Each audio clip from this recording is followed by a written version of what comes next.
अस्सलाम वालेकुम। मैं हूं अख्तर अब्बासी और आप देख रहे हैं वर्ल्ड स्पोर्ट्स।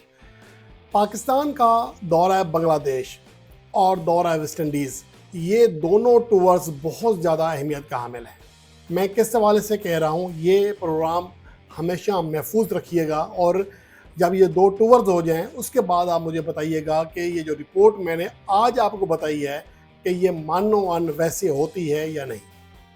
उसकी बड़ी वजह यह है कि पाकिस्तान एशिया कप जीतने का ख्वाब देख रहा है। T20 फॉर्मेट में ख़ुद को ढालने की बात हो रही है, जो कि किसी हद तक हमें दुरुस्त दिखाई देती है, जिस तरह हमने बांग्लादेश के ख़िलाफ़ आखिरी सीरीज़ खेली। लेकिन मसला ये है कि अभी भी पाकिस्तान क्रिकेट की जो नाकामियों की बड़ी वजह है, जो मेन वजह है, उसको अभी तक हम सॉर्ट आउट नहीं कर सके हैं। हम सिर्फ चंद नामों के पीछे ज़रूर पड़े हुए हैं, लेकिन हक़ाइक़ इसके किसी हद तक मुख्तलिफ भी हैं। और जो पाकिस्तान ने गुज़श्ता होम सीरीज़ खेली बांग्लादेश के ख़िलाफ़, उसमें ज़्यादा चेंजिंग्स नहीं हो रही हैं, कम से कम अगले दो टूर्स के लिए, यानी कि दौरा बांग्लादेश के लिए, दौरा वेस्ट इंडीज़ के लिए। लेकिन इसके बाद जिन प्लेयर्स के बारे में मैं आपको बताने जा रहा हूँ, इनके ऊपर बहुत बड़ा सवालिया निशान होगा, गोल सर्कल होगा इनके ऊपर ख़ास निगाहें होंगी, इनकी कारकर्दगी ख़ास तौर पर जांची जाएगी। उसकी वजह यह है कि पाकिस्तान को जो हालिया शिकस्तें हुई हैं, गो कि हमने बहुत कुछ कहा कि हमारी इंटेंट क्रिकेट नहीं है, मॉडर्न डे क्रिकेट नहीं है, लेकिन अगर हक़ाइक़ की बात करें तो 2024 से लेकर अब बांग्लादेश के ख़िलाफ़ इस सीरीज़ को निकाल दें, जिसमें शादाब खान ने और हसन अली ने आउट क्लास बॉलिंग परफॉर्मेंस दी। इस सीरीज से पहले यानी 2024 से लेकर PSL तक, या यूँ कह लें दौरा न्यूजीलैंड तक, जो पाकिस्तान के बॉलर्स की कारकर्दगी रही है किसी भी फॉर्मेट में, इंतहाई बुरी रही है।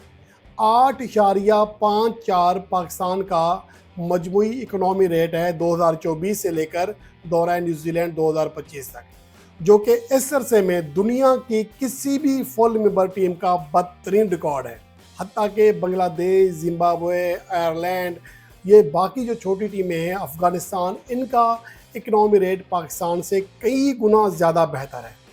और उसके मुकाबले में पाकिस्तान की जो एवरेज है वो भी इंतहाई ख़राब रही है, 24 के लगभग एवरेज है। हर विकेट के बदले 24 रन्स पाकिस्तान के बॉलर देते आए हैं, और यही वो मेन वजह थी पाकिस्तान की हालिया शिकस्तों की। ठीक है, आप इसमें बैटिंग को भी किसी हद तक कह सकते हैं, लेकिन आप ये पहलू नज़रअंदाज नहीं कर सकते कि हमारे बॉलर्स की कारकर्दगी क्या रही है। और फिर दूसरी बात यह है कि इस अरसे में हमारे किन बॉलर्स ने ज़्यादा विकेटें हासिल की हैं। 3 बॉलर्स हैं, शाहीन शाह अफरीदी, हारिस रऊफ़ और अब्बास अफरीदी। इन 3 के अलावा इन तीनों ने 30 से ज़्यादा विकेटें हासिल की हैं। शाहीन अफरीदी ने सबसे ज़्यादा 38 विकेटें हासिल की हैं। लेकिन इन 3 के अलावा किसी ने 15 विकेटों का संगे मील भी अबूर नहीं किया। तो आप इससे अंदाज़ा लगा सकते हैं कि हमारी जो बॉलिंग है वो किस कदर जदोजहद कर रही है। शाहीन अफरीदी टीम से ड्रॉप हैं, उनके ऊपर हम उतना एतमाद नहीं कर रहे, और अब्बास अफरीदी टीम में जगह पक्की दिखाई नहीं देती, लेकिन वो तीसरे टॉप विकेट टेकर हैं। Haris Rauf top wicket takers में ज़रूर शुमार हो रहे हैं, लेकिन उनकी कारकर्दगी का कोई अता पता नहीं होता। अपने दिन पर आते हैं तो बड़ी बड़ी बैटिंग लाइन का तहस नहस उनको कर देते हैं, कचूमर निकाल देते हैं, और जब नहीं आते तो टेल एंडर्स भी उनको छक्के लगा रहे होते हैं। और अमेरिका के बैटर जो है टेल एंडर, उनके खिलाफ आखिरी ओवर्स में 14 रन भी कर लेते हैं। ये हारिस रऊफ़ की बॉलिंग का कुल खुलासा है। हसन अली ने बांग्लादेश के खिलाफ इस सीरीज़ में आउट क्लास परफॉर्मेंस दी है, लेकिन अब देखना ये है कि इस बॉलिंग को कितना आगे कैरी करते हैं। इससे पहले नेशनल T20 कप में और पाकिस्तान सुपर लीग में भी उनकी कारकर्दगी खासी बेहतर रही है। नसीम शाह बिल्कुल ऑफ कलर हैं, उनसे परफॉर्मेंस नहीं हो रही है। स्पिन में आपके पास इब्रार अहमद हैं, सुफियान मुकीम हैं, और शादाब खान की कारकर्दगी सिर्फ इस सीरीज़ में बेहतर रही है। इससे पहले आखिरी 12 T20 इंटरनेशनल मैचेस में सिर्फ 1 विकेट हासिल कर सके थे। तो मसला पाकिस्तान की बॉलिंग का बहुत ज़्यादा है, जिसको कोई हाईलाइट नहीं कर रहा। अब आगे आते हैं, जो पाकिस्तान का स्क्वाड है, जिसने बांग्लादेश के खिलाफ सीरीज़ में हिस्सा लिया, उसमें सिर्फ एक चेंजिंग की गई थी। मोहम्मद वसीम जूनियर इब्तदाई तौर पर थे, उनकी जगह मोहम्मद अब्बास अफरीदी को लाया गया था। बाकी जो टीम थी, मैं ये प्लेयर्स के नाम बता देता हूँ, फिर आपको बताता हूँ कि इसमें किस किस की जगह खतरे में है। साइम अयूब, फ़खर जमान, सैयद ज़फ़रान, मोहम्मद हारिस, हसन नवाज़ और इरफान खान ये बैटर्स हैं। ऑलराउंडर्स में सलमान अली आगा, खुशदिल शाह, फ़हीम अशरफ, हुसैन तलत और शादाब खान। बॉलर्स में नसीम शाह, अब्बास अफरीदी, हारिस रऊफ़, इब्रार अहमद, सुफियान मुकीम और हसन अली। अब ऐसी टीम में अगर हम बैटर्स की बात करें, साइम अयूब सिर्फ 2 T20 इनिंग्स अच्छे खेले हैं इंटरनेशनल फॉर्मेट में। उसके अलावा उनके ऊपर अभी भी सवाल या निशान मौजूद है। गो के काफ़ी चांसेस हैं कि वो ख़ुद को मनवा लेंगे, लेकिन किसी हद तक ये कहा जा सकता है कि अभी भी उनकी कारकर्दगी इतनी इत्मीनान बख्श नहीं है। फ़खर जमान गो के उनका स्क्वाड में जगह पकी है, लेकिन देखना ये है कि 2.5 साल के बाद एज ए ओपनर खेलने के बाद उनकी कारकर्दगी कैसी रहती है। ये पोजीशन के एतबार से उनका बड़ा इम्तिहान है, उनके ऊपर भी सवाल निशान है। सैयद ज़फ़रान, जिसने बांग्लादेश के ख़िलाफ़ अपने पहले मैच में शानदार बैटिंग की, देखना ये है कि अगली 2 सीरीज़ में वो इस फॉर्म को कंटिन्यू कर पाते हैं या नहीं। इरफान खान नियाज़ी को तो वैसे ही साइडलाइन किया गया है, स्क्वाड में ज़रूर थे।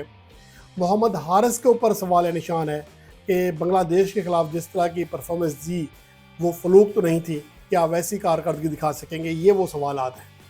बॉलिंग में शादाब खान यानी कि एज ए ऑलराउंडर, उनके ऊपर भी किसी हद तक होगा कि उनकी ये कारकर्दगी आगे बरकरार रहती है या सिर्फ एक सीरीज़ की हद तक थी। खुशदिल शाह की कारकर्दगी बैटिंग और बॉलिंग में अभी तक मायूस कुन है। तो ओवरऑल देखा जाए तो हमारी जो बैटिंग लाइन है, सबके ऊपर कोई ना कोई सवाल या निशान लगा हुआ है।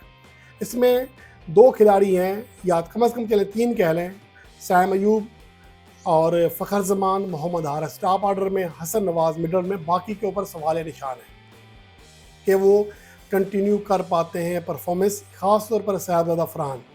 उसके बाद बॉलर्स की बात करें तो ना ही नसीम शाह की कारकर्दगी में तसलसल है, ना ही सुफियान मुकीम को ज़्यादा मौके दिए जा रहे हैं। इब्रार अहमद की कारकर्दगी किसी हद तक बेहतर है, लेकिन देखना ये होगा कि हसन अली ने जिस तरह बांग्लादेश के ख़िलाफ़ सीरीज़ में परफॉर्म किया, क्या इसको वो कंटिन्यू कर सकेंगे।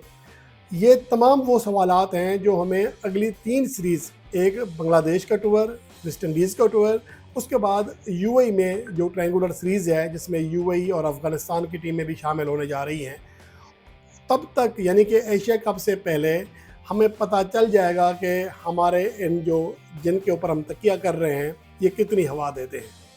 और दुआ है, उम्मीद है कि ये अच्छा परफॉर्म करें। लेकिन पाकिस्तान की जो ये बॉलिंग लाइन है, इसके ऊपर जो इतना सवाल है, बदकिस्मती से उतना हाईलाइट नहीं किया जा रहा। हम सिर्फ़ और सिर्फ बैटर्स की बात करते हैं, बॉलर्स की बात करते ही नहीं हैं। और यही वो सबसे नुमायाँ चीज़ है या नुमायाँ खामी है जो कि हमारे अंदर है। अब पाकिस्तान की अगर कारकर्दगी देखें लें टेस्ट फॉर्मेट में, 2024 से पाकिस्तान की जो एवरेज है 30 प्लस है फी विकेट के लिए। इस अरसे में सिवाय इंग्लैंड के, जो कि बैटिंग कंडीशन में भी ज़्यादा उन्होंने मैचेस खेले हैं, बाकी छोटी टीमें सिर्फ पाकिस्तान से बुरी हैं, वरना सभी टीमें पाकिस्तान से बेहतर हैं। सिर्फ श्रीलंका, बांग्लादेश, जिम्बाब्वे, अफगानिस्तान, इनकी एवरेज पाकिस्तान से ख़राब है। और वनडे में भी पाकिस्तान का यही हाल है। T20 में इकनॉमी रेट से सबसे बदतरीन, एवरेज में दूसरे बदतरीन पोजीशन पर हैं। यानी कि हमारी जो बॉलिंग है वो हमारी बैटिंग से ज़्यादा ख़राब परफॉर्म कर रही है। इसी की वजह से ही पाकिस्तान टीम मैचेस नहीं जीत पा रही है, पाकिस्तान के ख़िलाफ़ बड़े टोटल्स बनते आ रहे हैं। और बॉलिंग हमेशा हमारा खासा रही है, हमारी ताकत रही है, और इसी जानिब फ़िलहाल कोई तवज्जो नहीं दे रहा। लेकिन अब देखना ये है कि सिलेक्टर्स जब ये 2 टूर्स हो जाएंगे, उसके बाद क्या तजिया करते हैं। हमारे जो बॉलर्स हैं वो जितनी मार खा रहे हैं, उनका तदारुक कैसे होगा, हमें ये मसला कैसे हम हल करेंगे। शाहीन अफरीदी की बात कर तो रहे हैं, लेकिन आपका Shaheen Afridi top wicket taker है, अब्बास अफरीदी है या फिर हारिस रऊफ़ है। इसके अलावा हमारे जितने पेसर्स हैं, फ़हीम अशरफ की कारकर्दगी फ़िलहाल उस तरह नहीं है। हसन अली ने अभी सिर्फ एक सीरीज़ में परफॉर्म किया हुआ है। शादाब खान की अभी सिर्फ 4 विकेटें सामने आई हैं आखिरी सीरीज़ में। सुफियान मुकीम को भी मौका देना बाकी है। तो सवालात बहुत हैं। तो इस वजह से मैं इन जिन प्लेयर्स की बात कर रहा हूँ, इनकी कारकर्दगी अगर डावाडोल होती है अगले 2 टूर्स में, तो यकीनन आपको एशिया कप से पहले पाकिस्तान टीम में बहुत बड़ा चेंज दिखाई देगा। लेकिन हमारी दुआ है कि जिस तरह हमने एग्रेसिव क्रिकेट खेली है बांग्लादेश के खिलाफ होम सीरीज़ में, वैसी ही क्रिकेट दौरा बांग्लादेश में और दौरा वेस्ट इंडीज़ में खेलने में कामयाब हो जाएं, ताकि हमें भी एग्रेसिव क्रिकेट देखने को मिले। लेकिन सिर्फ बैटिंग का मसला नहीं है, बॉलिंग जिसके ऊपर हमें तवज्जो देना पड़ेगी, जिसकी बात करना पड़ेगी, कि जिसकी वजह से हम बड़े बड़े स्कोर्स खा रहे हैं, जिसकी वजह से हम मैचेस आ रहे हैं, बदकिस्मती से उस जानिब कोई तवज्जो ही नहीं दे रहा। लेकिन उम्मीद करते हैं कि हसन अली, जिसका तजर्बाकार भी हैं, कम बैक भी हुआ है, वो आगे चलकर भी बेहतरीन परफॉर्म करने में कामयाब रहेंगे और उसके साथ साथ जो बाकी बॉलर्स हैं उनकी कारकर्दगी भी बेहतर रहेगी, ताकि पाकिस्तान टीम में एशिया कप से पहले ज़्यादा छेड़खानी ना करना पड़े।